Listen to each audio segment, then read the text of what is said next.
kita sama-sama membaca firman Tuhan dari Mazmur 91. Dalam lindungan Allah. Orang yang duduk dalam lindungan yang maha tinggi dan bermalam dalam naungan yang maha kuasa akan berkata kepada Tuhan, tempat perlindunganku dan kubu pertahananku, Allahku yang kupercayai. Sungguh, dialah yang akan melepaskan engkau dari jerat penangkap burung, dari penyakit sampar yang busuk. Dengan ketpaknya ia akan menudungi engkau, di bawah sayapnya engkau akan berlindung. Kesetiaannya ialah perisai dan pagar tembok.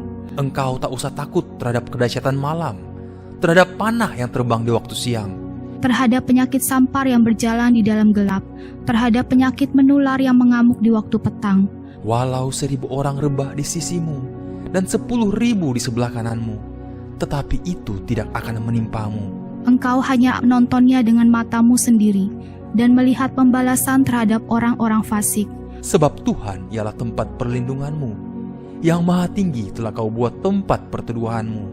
Malapetaka tidak akan menimpa kamu, dan tulah tidak akan mendekat kepada kemahmu. Sebab malaikat-malaikatnya akan diperintahkannya kepadamu untuk menjaga engkau di segala jalanmu. Mereka akan menatang engkau di atas tangannya, supaya kakimu jangan terantuk kepada batu. Singa dan ular tedung akan kau langkahi, engkau akan menginjak anak singa dan ular naga. Sungguh hatinya melekat kepadaku, maka aku akan meluputkannya. Aku akan membentenginya, sebab ia mengenal namaku. Bila ia berseru kepadaku, aku akan menjawab. Aku akan menyertai dia dalam kesesakan. Aku akan meluputkannya dan memuliakannya. Dengan panjang umur akan kukenyangkan dia, dan akan kuperlihatkan kepadanya keselamatan daripadaku. Mari kita terus berdoa untuk Pentakosta ketiga. 1. Pentakosta ketiga adalah pencurahan Roh Kudus yang dahsyat di zaman ini, melebihi yang terjadi di Azusa Street. Pentakosta ketiga akan mengakibatkan penuaian jiwa yang terbesar dan yang terakhir sebelum Tuhan Yesus datang kembali. 3. Pentakosta ketiga akan membangkitkan generasi Yeremia, yaitu anak-anak muda yang dipenuhi Roh Kudus, cinta mati-matian kepada Tuhan Yesus, tidak kompromi terhadap dosa, dan akan bergerak untuk memenangkan jiwa. 4. Pentakosta ketiga lahir di Indonesia dan bergerak ke bangsa-bangsa. Gerakan ini dari timur ke barat dan akan kembali ke Yerusalem. 5. Pentakosta ketiga akan memberikan kuasa untuk menyelesaikan amanat agung, dan setelah itu Tuhan Yesus datang kembali. Amin, amin, amin. Haleluya.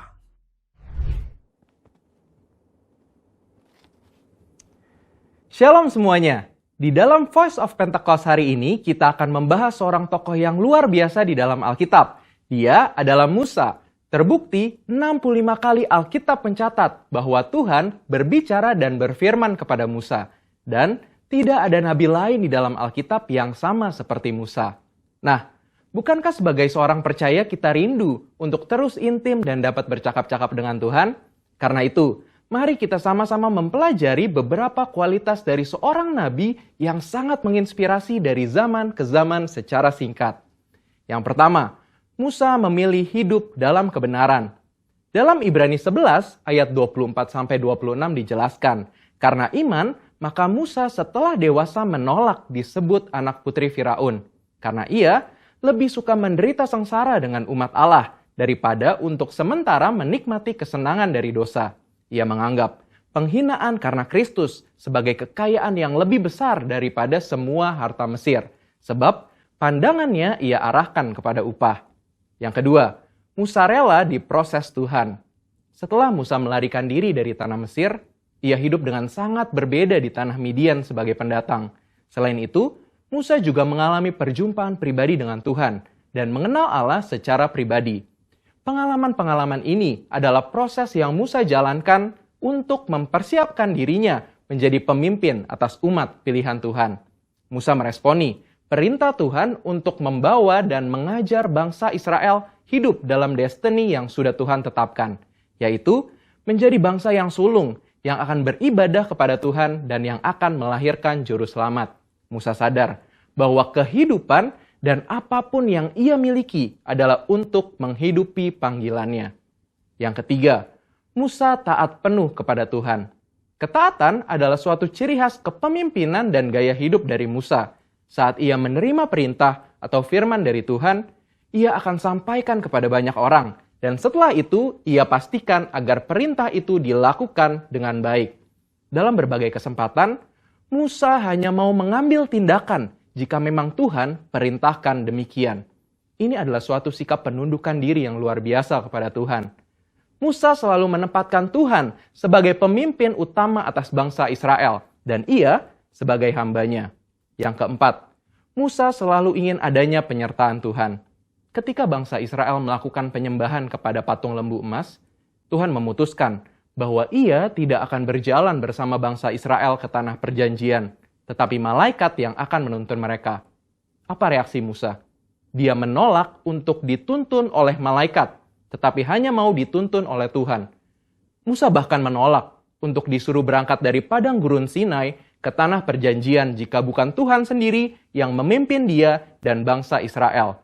Musa menunjukkan bahwa bagi dia, penyertaan Tuhan adalah segala-galanya. Yang kelima, Musa mengejar hadirat Tuhan sekalipun ada resiko. Musa pernah meminta untuk melihat Tuhan di dalam kemuliaannya. Pada zaman itu, permintaan ini sangat beresiko, karena siapapun yang melihat Tuhan beresiko mati, karena karya salib Kristus belum terjadi. Pendeta Tommy Tenney dalam buku God Chaser menuliskan bahwa jika kita ingin benar-benar melihat Tuhan, kita harus siap mati. Mati atas keinginan duniawi, mati atas hasrat dosa, dan hidup bagi Kristus. Yang keenam, Musa bersyafaat bagi bangsanya. Salah satu tindakan Musa ketika Tuhan begitu marah kepada bangsa Israel yang melakukan dosa adalah dia bersyafaat bagi bangsa Israel. Bersyafaat artinya berdiri di hadapan Allah, memohonkan doa secara sungguh-sungguh bagi orang-orang tertentu. Tindakan syafaat Musa akhirnya membuat Tuhan mengubah keputusannya. Kita sebagai umat percaya perlu bersyafaat bagi bangsa kita. Yang ketujuh, Musa memiliki hati yang lembut. Bilangan 12 ayat 3 menuliskan bahwa Musa memiliki hati yang sangat lembut. Sekalipun waktu itu Miriam dan Harun mengatai Musa, tetapi dia memilih diam. Sehingga tidaklah mengherankan jika Tuhan begitu membelanya. Dan pembelaan yang sama Tuhan pasti berikan kepada setiap kita yang mau memiliki hati yang lembut. Yang kedelapan, Musa mengimpartasi apa yang dia terima dari Tuhan. Musa meneruskan apa yang ia terima dari Tuhan kepada orang-orang yang ada di bawahnya.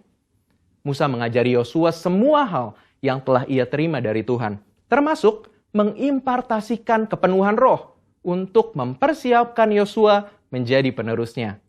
Jadi, kita sudah mendengar kualitas Musa yang patut kita contoh. Kita percaya saat kita melakukan apa yang Musa lakukan, maka kita pun akan menerima berkat yang sama. Biarlah di tahun integritas ini kita senantiasa selalu berusaha menjadi pribadi yang lebih baik. Saudara, untuk penjelasan lebih lengkapnya dari tim teologi kami, jangan lupa buka link yang ada di atas atau scan QR Code yang tersedia. Salam integritas, Tuhan Yesus memberkati.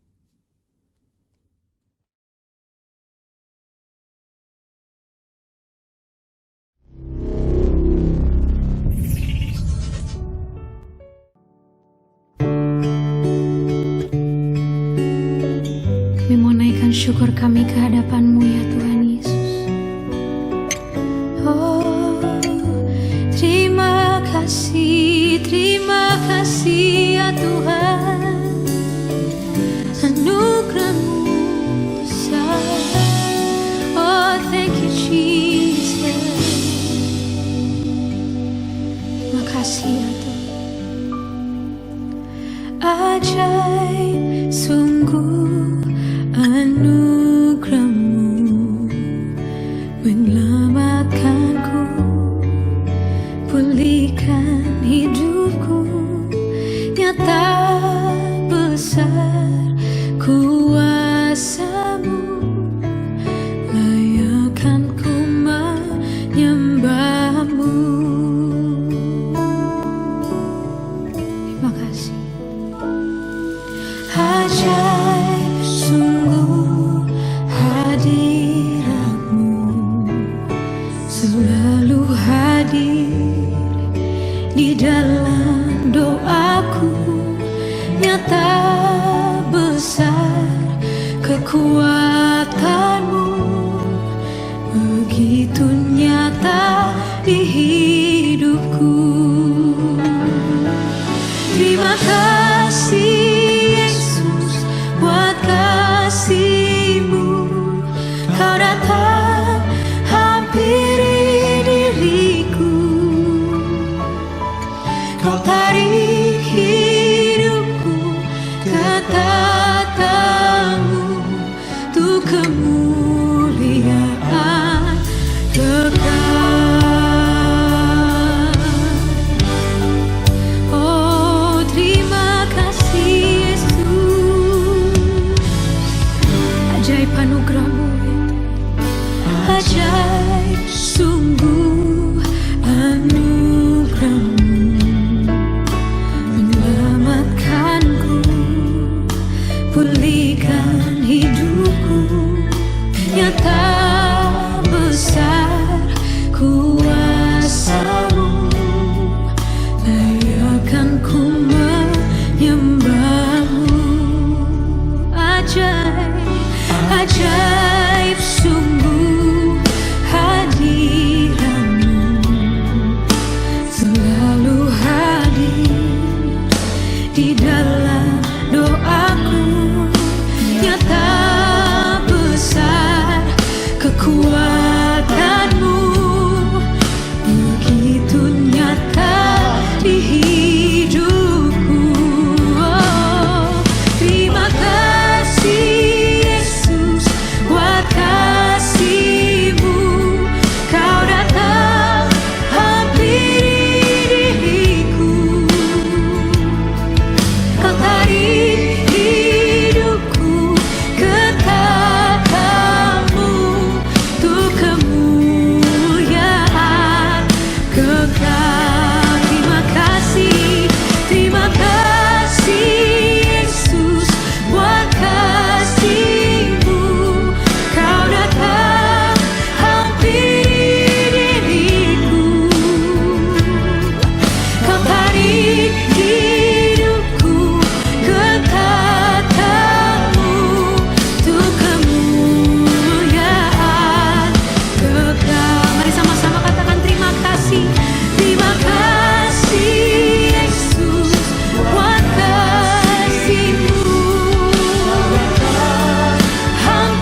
kasih ya Tuhan, buat anugerah yang Kau beri.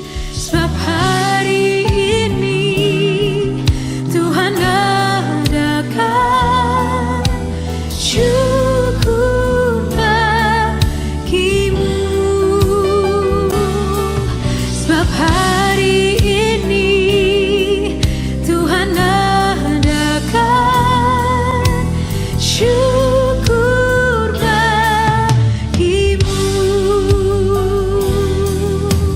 Syukur bagimu.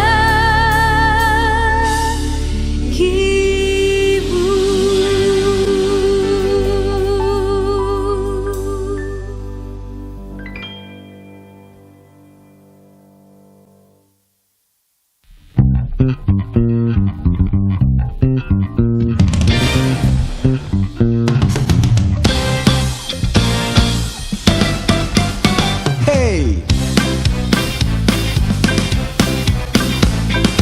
Dari surga turun ke bumi, kemuliaan tiada taranya.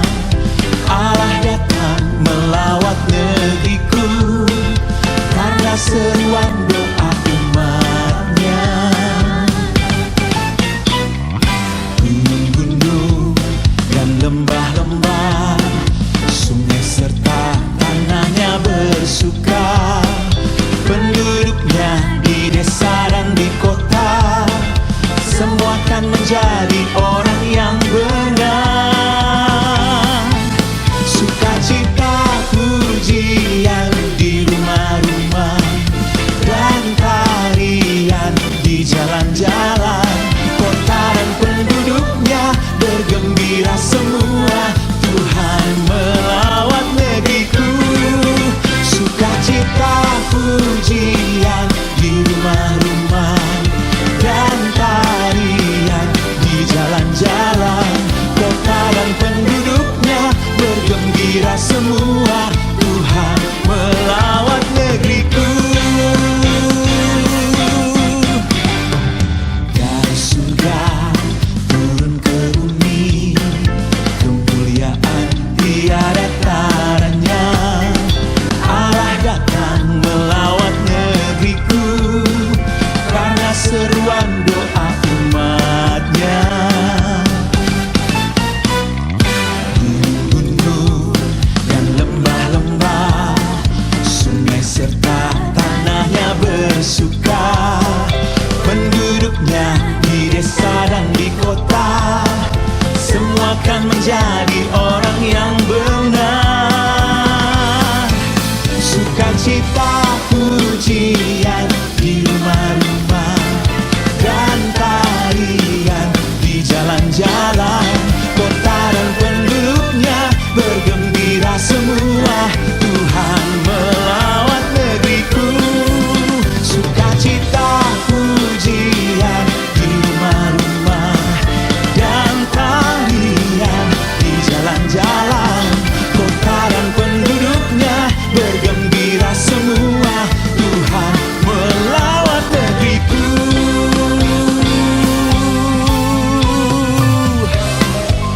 Sukacita transformasi terjadi bagi kita semua.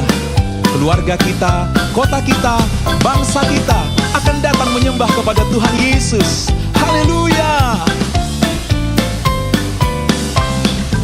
Sukacita pujian di rumah-rumah, dan tarian di jalan-jalan. Kota dan penduduknya bergembira semua, Tuhan melawat negeriku.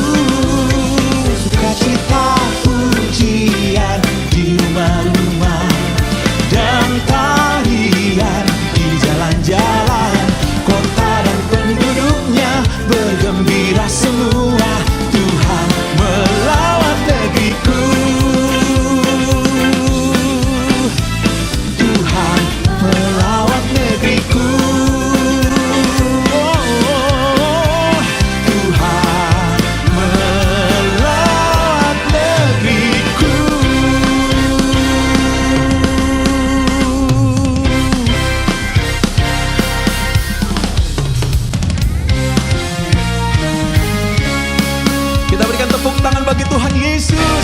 Haleluya.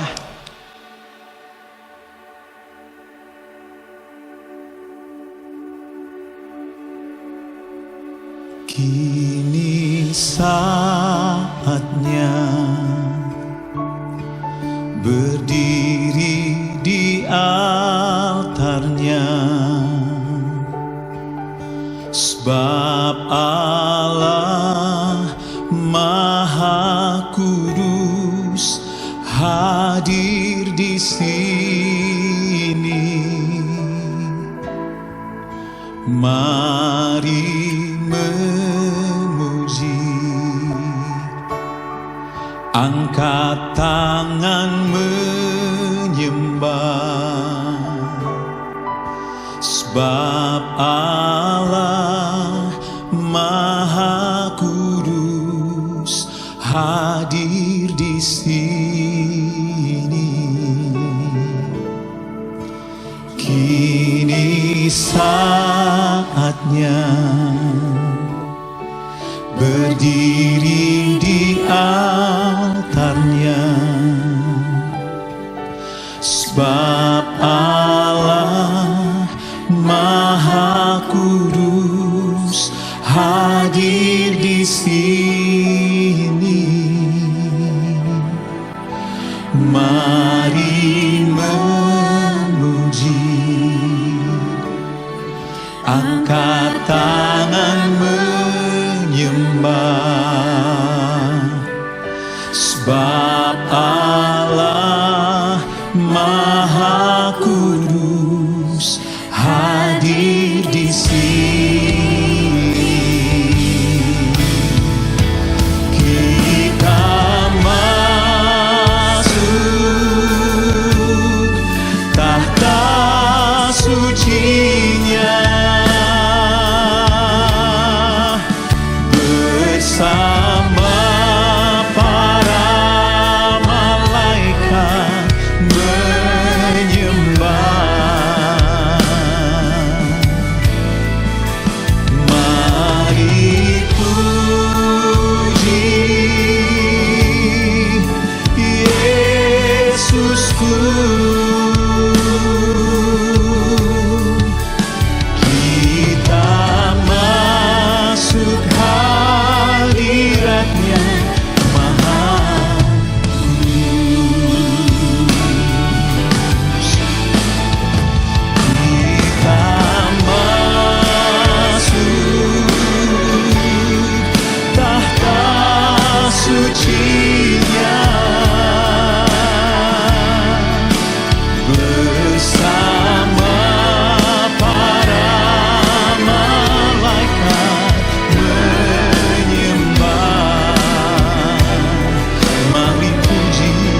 Shanda Kanalaba Ralanabu Syria Nalaba Kanalabaya Nalabase Kira Labaya Shanda Laba Kanalaya Nalabu.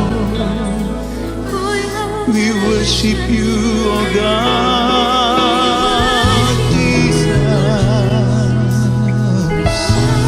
Yaralaba Sheyaralaba Kanalaba Siralaba Yaralalaba Yaralaba Kanalabu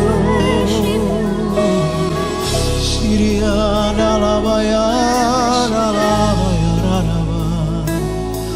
This is our worship, Lord.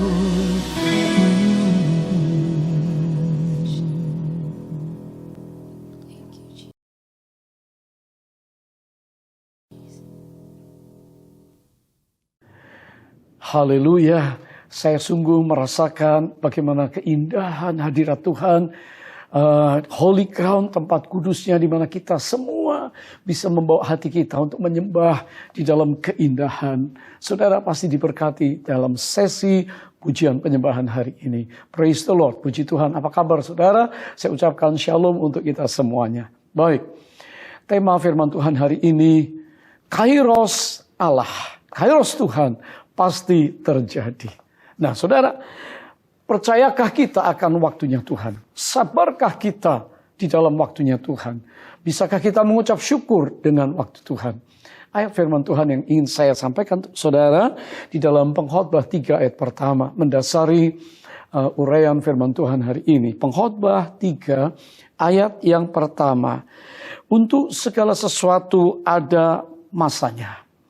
Untuk apapun di bawah langit ada waktunya. Masa dan waktu. Bahasa Inggris dikatakan, in everything there is a season. Masa. And a time to every purpose under the heaven. Time. Waktu. Kairos. Saudara, to everything there is a season yang dalam bahasa aslinya disebut dengan kronos. Yaitu waktu yang sudah pasti atau sudah ditentukan di mana Anda pun tidak bisa merubahnya. Ya, contoh jam, setiap jam berubah. Hari Senin, Selasa, Rabu, Kamis, bulan Januari sampai Desember, tahun 2021, 2022 dan selanjutnya. Kronos, waktu yang dimana dikatakan tidak dapat Anda rubah. Semua akan lewati. Tapi firman Allah berkata, a time for every purpose under the heaven. Untuk apapun di bawah langit ada waktunya. Dikatakan a time atau bahasa aslinya kairos. Kairos. Yaitu waktu yang tidak bisa diprediksi. Karena bergantung kepada waktunya Tuhan. Waktu di mana Anda menantikan sesuatu yang tiba-tiba bisa saja terjadi sewaktu-waktu. Dan tentu kita orang percaya, kita senang dengan yang namanya Kairos. Karena waktu yang disebut dengan Kronos sudah kita lewati, terutama di tahun 2020. Itu banyak yang bergumul, struggle, banyak yang mengalami yang ketidakpastian. Tapi kita mau mempercayai tentang waktunya Tuhan. Di mana pertolongan Tuhan dapat tiba-tiba terjadi. Dan untuk itu saudara sekalian tentunya mengharapkan sesuatu terjadi dalam hidupmu. Yang muda-muda pengen bekerja posisi yang bagus. Yang mau menikah menentukan waktu pernikahan. Saudara, nah saudara tentunya yang berbisnis ingin ada perubahan sekali lagi, diberi kesempatan. Dan juga kita semua bisa melayani Tuhan lebih baik. Karena waktu ini memang ada batasnya. Saudara, kalau kematian datang itu pasti. Tapi kehidupan tidak pasti. Berjalannya waktu kita semua bergumul dalam hidup ini. Sehingga kita tidak hanya melihat waktu kronos, tetapi Tuhan akan menolong kita untuk memperlihatkan bahwa orang percaya, para pengikut Kristus tentu mengalami perbedaan. Haleluya. Saudara, di mana kita hari ini mengerti pada waktu seseorang menunggu kelahiran anaknya. Ya, sudah diprediksi ini yang lahir normal, saudara, bukan sesar. Yang lahir normal sudah ditunggu-tunggu, dokter kandungan pun berkata kira-kira, ya, hampir waktunya seperti ini. Prediksi tanggal kelahirannya. Walaupun sudah dari pagi sampai lewat jam 12 siang, lewat lagi 1 hari. Nah saudara, hanya Tuhanlah 100% yang bisa menentukan kapan anak tersebut lahir di dunia. Tuhan yang merancangkan itu. Jadi di sini mari kita percayai tentang kairos atau waktunya Tuhan untuk hidup kita. Nah, tentunya ada 3 hal yang ingin saya bagikan supaya kita lebih mengerti tentang bagaimana kita berjalan di dalam kairosnya Allah. Ya, seringkali tidak mudah karena kita banyak sekali pengen menentukan maunya kita. Kita planningkan, kita maunya kita paksakan Tuhan setuju dengan kertas putih yang kita tulis, Tuhan saya mau di tahun ini begini. Tuhan keluargaku begini, studiku begini, kerjaanku, ya, ekspansi bisnisku, ya, sudah, wah, aku mau pelayananku begini. Lalu kita berkata, Tuhan, mari Tuhan, stempel dong, setujui. Kita mulai mengatur Tuhan. Dapatkah Tuhan diatur? Tidak. Mari kita mengerti hari ini bahwa Tuhan ingin menyelamatkan kita. Tuhan ingin membangkitkan kita. Tuhan ingin memulihkan kita. Tuhan ingin memberkati kita. Tuhan ingin supaya hidup kita menjadi dampak yang besar. Tetapi mari kita belajar tentang berjalan di dalam waktunya Tuhan. Nah saudara, puji Tuhan. Seringkali kita lihat sungai ya. Nah sungai itu kan berkelak-kelok dari tempat tinggi ke tempat rendah. Mana yang dia bisa lalui, lalu dia lalui. Ya, kalau ketumbuk batu terjal, ketumbuk tempat yang sukar, dia akan cari jalan untuk mengalir ke tempat yang mudah dia lalui. Dari tempat tinggi ke tempat rendah. Hidup kita sama, seringkali kita juga pengen jalan pintas. Kita pengen tol terus begitu, saudara. Ya, orang-orang yang berjalan di dalam kehidupan ini, kalau kita hari ini mau pergi ke Semarang, ke Surabaya, mesti menghitung traveling time, waktu perjalanan. Nah, bagaimana dengan waktu perjalanan hidup kita? Yang pertama, saya ingin membawa kita kepada pengalaman seorang Yakub. Kita ingat Yakub ya, yang diberi hak kesulungan karena ditukar dengan kacang merah dari Esau yang menganggap remeh berkat rohani yang Tuhan berikan melalui Abraham, Ishak, Yakub.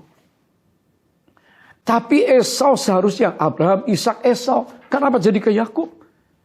Karena Esau menganggap remeh dan menjual. Adiknya mengambil kesempatan membeli, menukar dengan kacang merah. Tapi Yakub lancang. Yakub membalap waktunya Tuhan. Yakub dia mengambil waktu Tuhan menurut waktu dia. Bersama ibunya bersekongkol, akhirnya memang berkat turun, tetapi berakibat dia mengalami kesesakan. Saudara, abangnya marah dan dia harus keluar dari rumah, lari, dan akibatnya Yakub mengalami masa sengsara bertahun-tahun di dalam hidupnya. Puji Tuhan, dia masih ingat ya di dalam Kejadian 32 ayat 10 bahwa sebetulnya dia nggak layak terima segala kasih dan kesetiaan Tuhan. Grace, anugerah. Tapi Tuhan sudah terlanjur memberikan janji berkatnya kepada Yakub. Dan Tuhan tidak bisa tarik kembali. Kecuali Yakub hidup benar. Dan saudara, mari kita lihat kisah Yakub yang pertama. Yakub berjalan dalam kesesakan. Waktu kesesakan tiba, apa yang terjadi? Maka Tuhan tetap mengasihi Yakub. Waktu dia tertidur di dalam kitab Kejadian pasal yang ke-28, maka kita bisa melihat bagaimana Yakub pada saat itu bermimpi, saudara. Kejadian 28 ayat 12 sampai 15, ini kisah yang namanya Betel. Apa yang terjadi? Dia bermimpi tangga stairway to heaven didirikan ujungnya sampai ke langit, malaikat naik turun, dan di tangga itu berdirilah Tuhan, ya, dan berkata, akulah Tuhan Allahmu, Allah Abraham, nenekmu Allah Ishak, tempat engkau berbaring akan kuberikan kepadamu dan kepada keturunanmu. Dan apa yang Tuhan janjikan kepada Abraham kembali diulang, diberikan kepada Yakub. Tanah utara, timur, barat, selatan, ya, semua yang diberkati Yakub menjadi berkat. Dan saya percaya Tuhan janji melindungi, Tuhan janji membela, Tuhan akan membawa dia kembali ke negeri di mana ayahnya ada. Dan Tuhan janji berkata, apa yang telah kujanjikan, aku tidak akan meninggalkan engkau, melainkan tetap melakukan apa yang kujanjikan kepadamu. Pengalaman yang indah, Tuhan berjanji kepada Yakub, ya, bahwa Tuhan memberikan janji berkat. Tuhan mengikat perjanjian berkat, perlindungan, keamanan bagi hidupnya. Bagaimana dengan saudara hari ini? Apakah Anda sebagai orang percaya bisa mengalami Betel, rumah Allah? Pada waktu engkau datang beribadah hari ini, pada waktu engkau datang dengan hati yang penuh kesesakan, jiwa yang rasanya rapuh, situasi yang gak enak seperti Yakub, ketakutan, sendirian, miskin, gak sempat bawa apa-apa, cuma bawa tongkatnya saja. Saudara, gak tahu masa depan seperti apa, gak tahu hari esoknya seperti apa. Tapi Tuhan muncul, Tuhan memberikan kembali janji, perlindungan, dan berkat penyertaan. Allah Immanuel yang sama hari ini ingin juga membuat saudara, perjalanan saudara melewati masa sukar, tapi Dia bersama kita. Saudara, jangan ada yang takut hari ini, jangan ada yang ragu-ragu, karena keamanan dan juga kebutuhan hidup kita itu Tuhan jamin dengan berkat surgawi. Kalau Allah yang berjanji, janjinya tidak ada satupun yang gagal. Asal kita percaya dan hidup dalam perjanjian dengan Tuhan. Saya berdoa hari ini kiranya kita semua hari ini bisa mengalami janji Tuhan. Namun Yakub pernah juga salah, saudara. Dia coba tawar-menawar dengan Tuhan. Di Betel setelah Tuhan menampakkan diri dan mengulangi janjinya, saudara, dia berkata, jika Allah akan menyertai aku dan melindungi aku di jalan yang kutempuh ini, memberikan kepadaku roti dimakan, pakaian untuk dipakai, aku selamat kembali ke rumah ayahku, Tuhan akan menjadi Allahku. No, bikin syarat sama Tuhan. Layakkah kita bikin syarat sama Tuhan? No. Layakkah kita mengatur Tuhan? No. Izinkan Tuhan mengatur, menata hidupmu, menata masa depanmu, menata detail kesehatan, menata rancang-rancanganmu, menata rumah tanggamu. Izinkan Tuhan beracara dalam keuangan, ekonomi, dan kesehatanmu. Saudara, Yakub coba mengatur Tuhan. Kalau Tuhan begini-begini, maka aku akan berikan 1/10. Kejadian 28 ayat 20-22. Ini hal yang kurang baik, kurang enak, dan sama sekali tidak disenangi oleh Tuhan.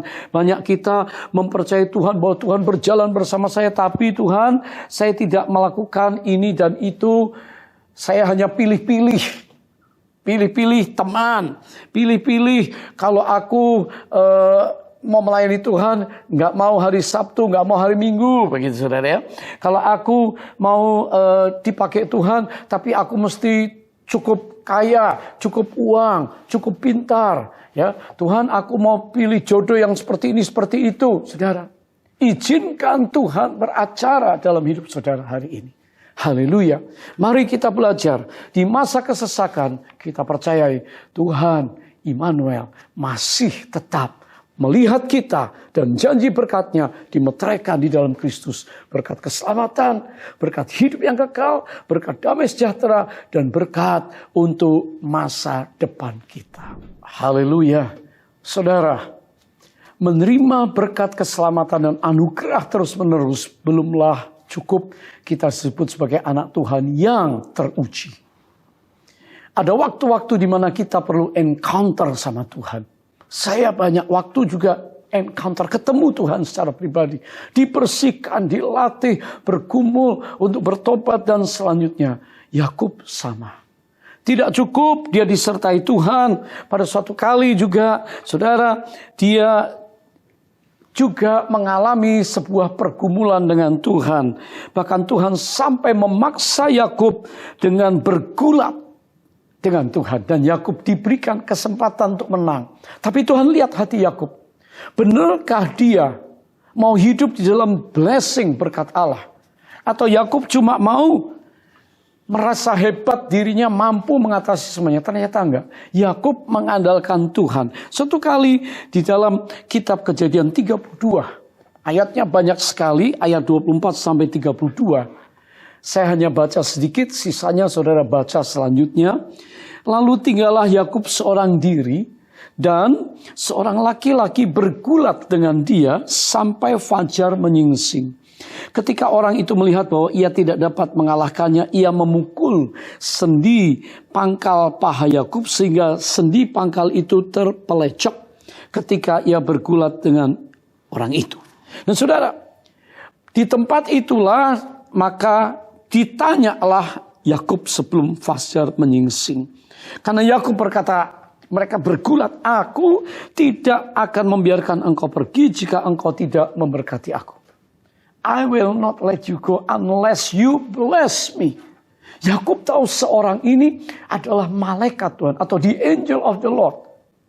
Saudara, dan di situ bertanyalah orang itu kepadanya, siapakah namamu? Maka sahutnya Yakub. Kata orang itu, namamu tidak akan disebut lagi Yakub tetapi Israel. Sebab engkau telah bergumul melawan Allah dan manusia. Dan engkau menang.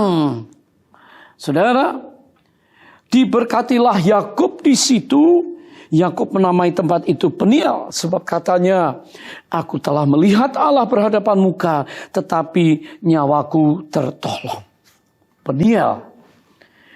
Saudara, pernahkah saudara bergumul di dalam kesakitan, bergumul dalam masa kesukaran, bergumul dengan tantangan, bergumul dengan struggle dalam hidup ini? Banyak pertanyaan, engkau datang dalam doa, engkau datang berpuasa, engkau datang beribadah, dan Tuhan jamah engkau. Dan engkau masih bertanya, Tuhan, bagaimana keadaanku? Berkatilah aku Tuhan. Aku gak mau tinggalkan hadirat-Mu sebelum engkau memberkati aku. Saudara, itu Peniel. Tuhan datang, encounter dengan Tuhan. Dan dia berkata, sebab katanya aku telah melihat Allah berhadapan muka, tetapi nyawaku tertolong. Di Peniel, Yakub mengalami pertobatan dalam pengakuan dan pengenalan terhadap Allahnya. Hari ini Tuhan ingin membawa kita lebih intim. Tuhan ingin membawa kita lebih mengenal sifat, mengenal pribadinya, mengenal karakternya. Tapi kita perlu diproses supaya kita sungguh-sungguh hari ini bergulat, bergumul. Dan ternyata ini adalah Allah sendiri memberikan kita kesempatan untuk menang dalam pergumulan itu. Tetapi kita harus diuji apakah kita betul-betul membutuhkan Tuhan sebagai sumber berkat. Source of blessings. Saya baru melayani suami istri yang menikah 50 tahun. Dan dia memberikan kesaksian yang menyentuh hati. Ya, bahwa segala yang dia terima, segala yang dia lakukan dalam bisnis keluarganya, sumbernya itu dari berkat Allah. Sumber berkat. Bisakah hari ini saudara yang muda, saudara yang tengah baya, keluarga muda, keluarga senior, single, saudara berkata, hidupku ini biarlah sumber berkatnya dari Allah. Bukan cuma materi. Pelayanan kita, keluarga kita, sumbernya dari sana. Dan disinilah kita punya Peniel. Kita ketemu Tuhan. Kita bertobat. Kita mau dipakai oleh Tuhan. Saudara, kalau Tuhan terus akan memakai, memberkati Yakub sehingga melalui pertemuan dengan Tuhan, namanya diganti menjadi Israel, pangerannya Allah, Prince of God. Dan dari keturunan Yakub, maka hari ini kita bisa melihat bangsa yang besar, Yahudi. Yakub, seorang yang berjalan, waktu dia bergumul, waktu dia bertanya, maka Tuhan menjawab dan dia bertobat. Jadi tidak hanya melewati waktu kesesakan, tapi kairos Tuhan datang. Yakub lebih percaya diri. Yakub mempercayai Tuhan. Dan dia tahu dia ketemu abangnya. Berdamai. Tuhan memulihkan hubungannya. Sehingga Yakub tidak lagi hidup dalam kesesakan. Tapi hidup mulai di dalam berkat Allah yang seutuhnya. Haleluya. Saudara, hal yang ketiga. Ini adalah waktu yang tepat untuk kita memberi dampak. Saudara, hidup kita harus memberi impact, memberi perubahan, dampak bagi generasi. Saya ingat Alkitab menuliskan kisah tentang seorang yang namanya Metusalah. Metusalah adalah anak laki-laki Henoh. Dikatakan di dalam Alkitab Kejadian 5 ayat 21 sampai 24. Setelah Henoh hidup 65 tahun, ia memperanakkan Metusalah. Dan Henoh hidup bergaul dengan Allah selama 300 tahun lagi setelah ia memperanakkan Metusalah. Henoh hidup bergaul dengan Allah lalu ia tidak ada lagi sebab ia telah diangkat oleh Allah. Bayangkan saudara, kelahiran Metusalah telah mengubahkan hidup seorang Henoh. Alkitab mencatat bahwa Henoh adalah satu orang yang pertama kali diangkat hidup-hidup oleh Allah. Setelah dia berumur 65 tahun, dia punya anak, Metusalah, dan selanjutnya Henoh itu bergaul dengan Allah. Perjalanan hidupnya adalah perjalanan berjalan dengan Allah. Berapa lama saudara menjadi orang percaya? Berapa lama saudara telah mendapat perkenanan Tuhan dalam hidup saudara? Berapa banyak saudara datang mengalami kasih Tuhan dan bertobat dan mengubah, berjanji untuk hidupnya memberi dampak? Ini saatnya. Kairos Tuhan datang dalam hidup kita. Di era Pentakosta yang ketiga. Di mana roh Allah, roh kudus sedang dicurahkan. Bukan hanya untuk orang-orang senior, orang keluarga. Tapi bahkan generasi muda. Saudara-saudara yang masih muda. Engkau itu sedang dipilih Tuhan. Akan dipakai untuk hidupmu memberi dampak. Metusalah. Dikatakan oleh Alkitab, arti kata Metusalah yaitu seorang pelempar lembing. Ada sebuah legenda di zaman itu yang mengatakan bahwa setiap desa memiliki penjaga yang melindungi desa tersebut dengan sebuah lembing. Jika penjaga itu mati, maka desa itu berakhir hancur. Itu legenda. Tetapi untuk Metusalah, dikatakan arti kata nama yang kedua adalah seorang yang ketika ia mati, maka penghakiman akan datang. When he dies, judgment will come. Kapan penghakiman Allah datang? Ternyata Metusalah adalah kakek. Ya, kakek daripada Nuh, saudara. Karena dikatakan Metusalah oleh firman Tuhan, Metusalah melahirkan anak yang bernama Lameh. Dan Lameh memperanakkan Nuh. Metusalah memperanakkan Lameh waktu dikatakan usia Lameh 187 memperanakkan Nuh. Ya, dan Alkitab mencatat Nuh berusia 600 tahun waktu air bah datang. Di saat itu Lameh berusia 969 dan dikatakan maka Metusalah mencapai umur 969 tahun lalu ia mati. Kejadian 5 ayat 27. Ini satu keadaan yang menggoncangkan seluruh tanah negeri itu. Di usia paling tua, Metusalah adalah manusia paling tua yang mati, dan di saat itu penghakiman penghukuman Allah turun air bah. Ya, jadi Henoh, Metusalah, Lameh, Nuh.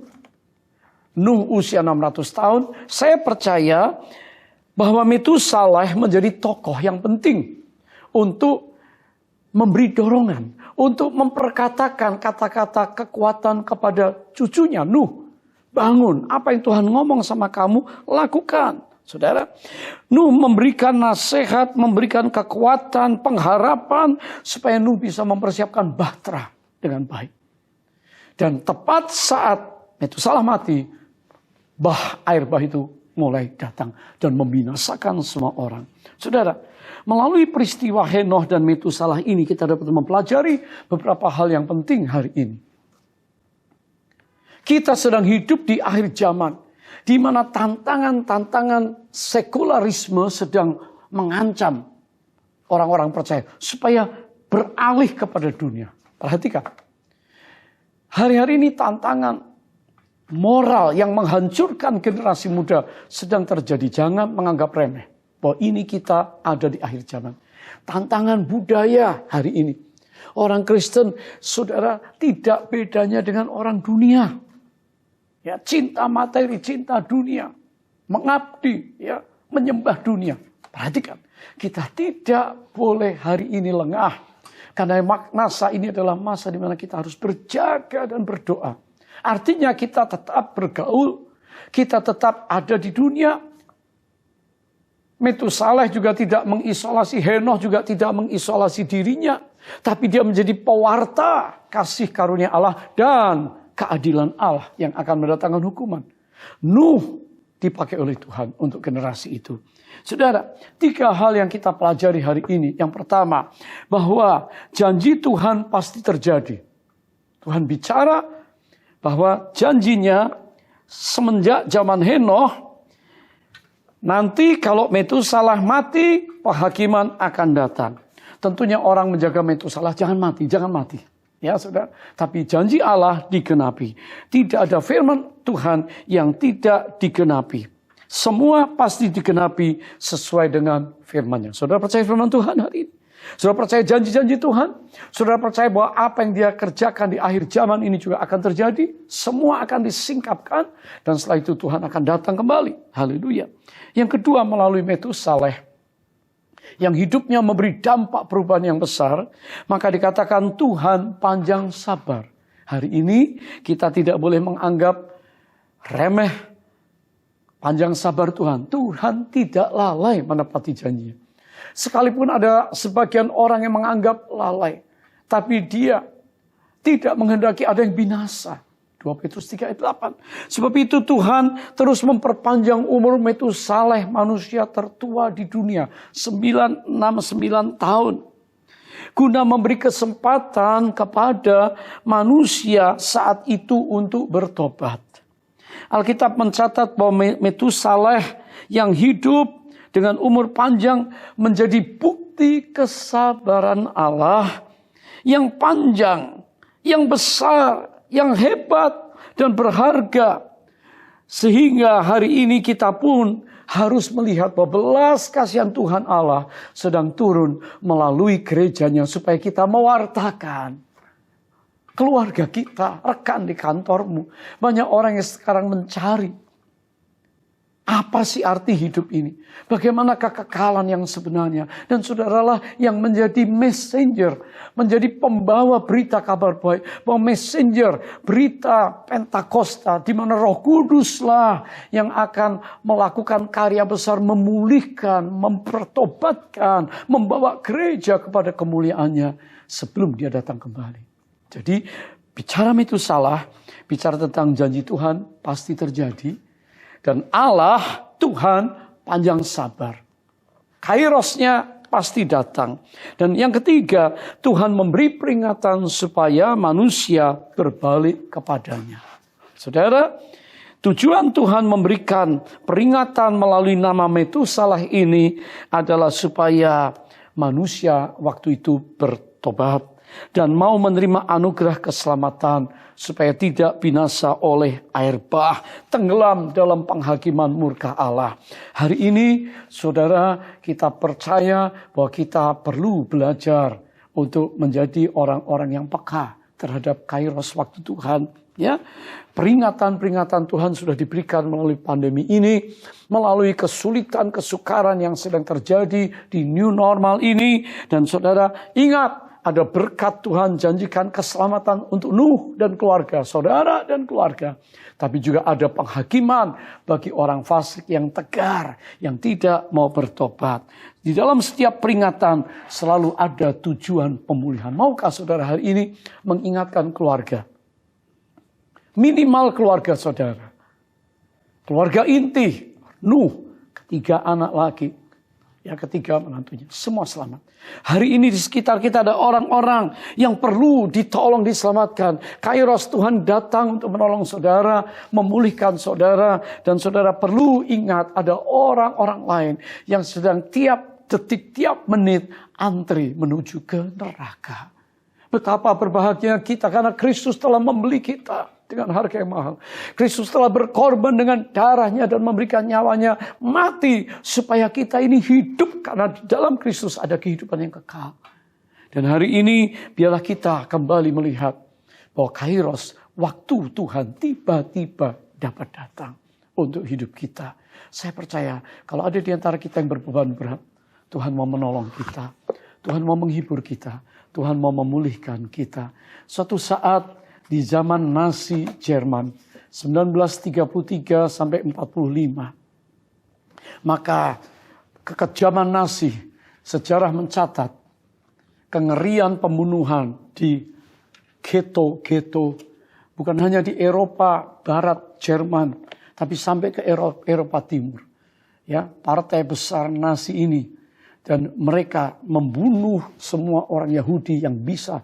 Harta mereka dirampas, toko-toko usaha satu persatu dibantai demikian rupa. Jutaan yang mati mengerikan. Saudara, tetapi ada orang-orang yang dipakai Tuhan untuk menolong orang-orang Yahudi yang mau dibunuh, dibantai, disengsarakan. Salah satunya adalah keluarga daripada Ten Boom yang ada di negeri Belanda. Saya mengunjungi museumnya, melihat kisahnya. Bagaimana keluarga ini ya menyelamatkan orang-orang Yahudi, tetangga-tetangga mereka yang lari, ketakutan karena tiba-tiba tentara Nazi mulai datang dan mulai menangkapi, mulai semua yang berKTP Yahudi, keturunan Yahudi mulai, saudara, dibantai demikian rupa. Beberapa orang disembunyikan di dinding belakang rumahnya, dibikin triplex. Pagi-pagi dikasih bubur, dikasih makan. Suatu saat tercium bahwa keluarga ini menolong orang-orang Yahudi. Ditangkaplah mereka. Corrie ten Boom dan adiknya Betsy, dua wanita, dipenjarakan. Penjara yang kumuh, penjara yang gelap. Banyak sekali sakit penyakit. Itu insek, binatang-binatang kecil. Dan mulai mereka gatal, sakit kulit terjadi. Yang lainnya mengalami parah, demam, dan disentri dan lain sebagainya. Saudara, Corrie ten Boom mulai mengeluh, Tuhan, kami ini melayani Tuhan dengan kasih Kristus. Ya, kami ini berbelas kasihan. Kenapa ini terjadi bagi kami? Saudara, dia melihat kronos waktu yang berjalan. Kayaknya kami sudah kurus bisa mati. Tapi adiknya Betsy berkata, Sister, sis, jangan mengeluh yuk. Di masa menanti kairos pertolongan Tuhan datang. Mari kita angkat ucapan syukur. Dan dengan tertatih-tatih karena tubuh yang panas, badan yang sakit, saudara, mereka mulai mengucap syukur kepada Tuhan. Angkat pujian sama Tuhan. Mengakui janji-janji Tuhan akan terjadi, saudara. Di saat seperti itu, seperti Paulus Silas di penjara, kairos Tuhan datang. Waktu Tuhan tidak terlambat. Tiba-tiba Tuhan menjamah mereka sembuh, saudara. Dan haleluya, Corrie ten Boom dan adiknya mulai memberitakan Injil. Terjadi kebangunan rohani di penjara wanita itu. Orang-orang mulai dilayani. Dan pada akhirnya, pada waktu Perang Dunia Kedua ini selesai, Nazi Jerman dihancurkan, maka Corrie ten Boom pun keluar dari penjara. Dan Corrie melayani sebagai pahlawan yang telah menolong orang-orang Yahudi waktu itu. Saudara, kairos Allah pasti datang dalam hidup saudara. Pastikan saat ini engkau beban berat, engkau sakit, engkau lemah, engkau nggak berdaya, engkau nggak tahu bagaimana hari depanmu. Tapi percayalah, tangan Tuhan yang melindungi menyertai engkau. Dia janji memberkati engkau dengan ajaib hari ini. Pada waktu engkau datang, bergumul dengan Tuhan, Peniel, encounter dengan Tuhan, maka Tuhan menampakkan dirinya dan mengganti, merubah namamu menjadi orang-orang yang akan dipakai Tuhan. Dan sekaranglah waktunya hidup. Waktu ini hidup kita memberi dampak. Jangan sia-siakan di era Pentakosta ketiga ini. Kita diberi kesempatan oleh urapan Allah menjangkau sebanyak mungkin orang untuk diselamatkan dan masuk kerajaan Allah. Upahmu besar di surga. Mari kita berdoa.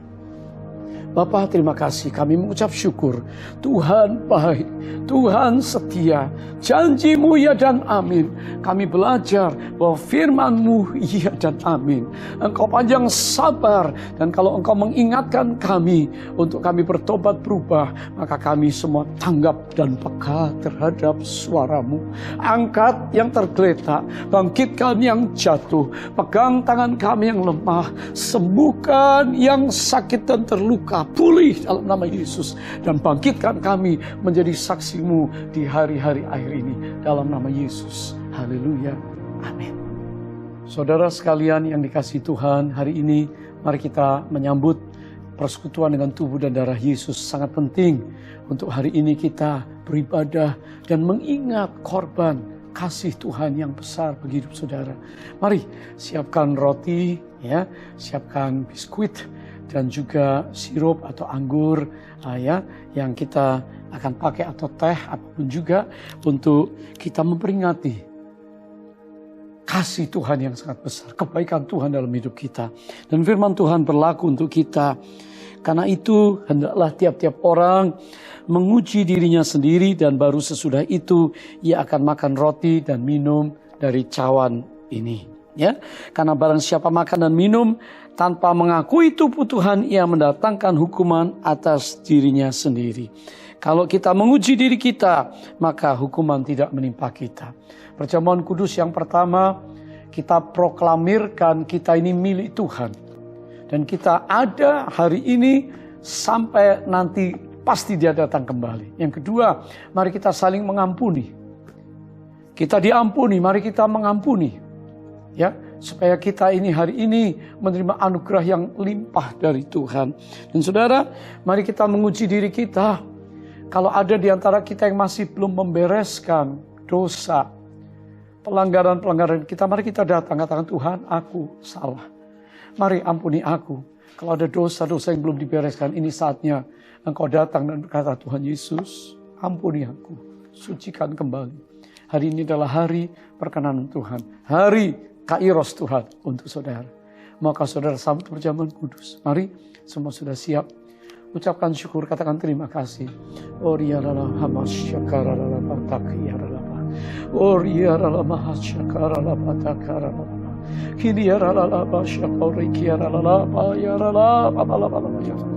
Saudara-saudara, mari kita datang dengan hati bersyukur.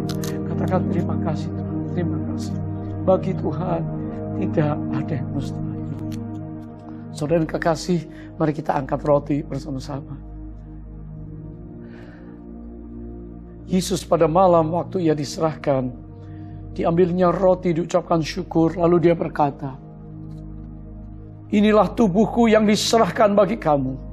Perbuatlah ini menjadi peringatan akan aku.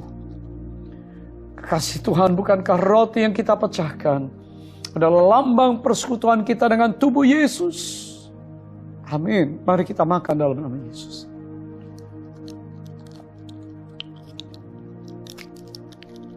Haleluya, haleluya, haleluya.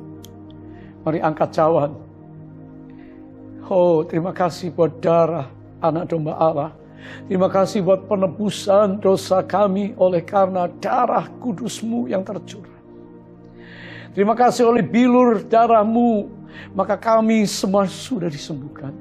Dan kami percaya oleh meterai darah Yesus kami terlindung dari yang jahat. Angkat tinggi. Sekarang kekasih Tuhan, Yesus berkata, cawan ini adalah perjanjian baru yang dimeteraikan oleh darahku sendiri. Perbuatlah ini setiap kali kamu meminumnya, menjadi peringatan akan aku. Kekasih Tuhan, bukankah cawan yang atas yang kita ucapkan syukur adalah lambang persekutuan kita dengan darah Kristus? Amin. Mari kita minum dalam nama Yesus.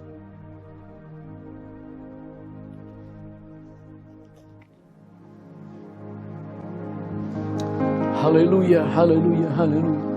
Mari angkat kedua tangan saudara di rumah-rumah, di tempat manapun Anda berada.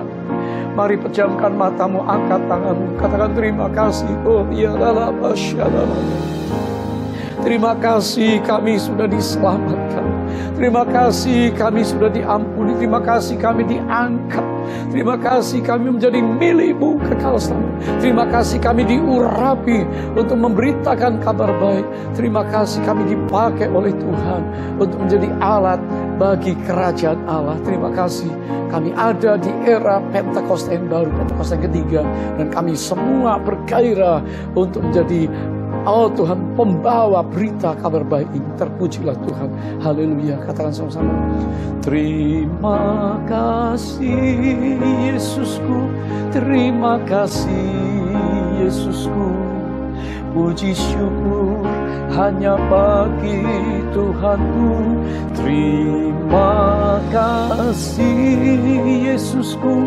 Terima kasih Yesusku. Puji syukur hanya bagi Tuhanku. Puji syukur hanya bagi Tuhanku. Puji syukur hanya bagi Tuhanku. Haleluya, haleluya, terpujilah Tuhan. Oh, ralama syiki, ralala bapa, ralama ya, ralala bapa, ya. Urapi gerejamu, urapi anak-anakmu. Apa saja yang mereka lakukan, kerjakan dibuat Tuhan berhasil. Dan kairos Tuhan terjadi atas masing-masing pribadi. Terpujilah Tuhan, terima kasih. Kami bisa menyambut tubuh dan darahmu, bersekutu dengan Engkau. Dan kami percaya Engkau memberkati gerejamu. Haleluya. Saudara, puji Tuhan yang baru bergabung, saya ucapkan welcome. Dan sekarang persembahan dipersiapkan. Yuk, saya mau doakan saudara. Ada account number yang ada. Mari berikan dengan sukacita, dengan kerelaan. Tuhan memberkati saudara. Diberkatilah persembahan syukur, persepuluhan yang dikembalikan untuk Tuhan. Diberkatilah pekerjaan, rumah tangga, studi, terobosan-terobosan terjadi. Diberikan kesehatan ilahi, dibebaskan dari gangguan, sakit penyakit, bahkan COVID-19 yang ada di Indonesia segera akan selesai. Tuhan akan memulihkan negeri kami. Transformasi bagi bangsa sedang terjadi. Mari Tuhan, sekarang, saudara, mari angkat tangan kita sama-sama. Kami memberkati negeri kami Indonesia. Damai sejahtera turun atas negeri kami, semua dipulihkan. Kami juga bersyukur untuk Bapak Gembala rohani kami, Bapak Rohani, Pak Niko Nyoto Raharjo, bersama keluarga, tim pengembalaan di pusat untuk Tuhan, seluruh Indonesia dan bangsa-bangsa, gerejamu menjadi alat Tuhan yang dipakai oleh Allah secara ajaib di era Pentakosta ketiga. Dan sekarang, kekasih Tuhan, berkat kasih karunia Allah Bapa melimpah atas kita. Dan Tuhan Allah Immanuel menyertai kita. Yesus, Engkau baik. Kasih-Mu ajaib kami rasakan. Penyertaan, urapan, kuasa Roh Kudus menyertai kita semua. Saat ini, bahkan sampai selama-lamanya, sampai Tuhan Yesus datang kembali. Katakan bersama-sama, Maranatha, datanglah ya Tuhan Yesus. Kami merindukan-Mu. Semua kita katakan, amin, amin, amin. Tuhan memberkati saudara sampai minggu yang akan datang. Haleluya.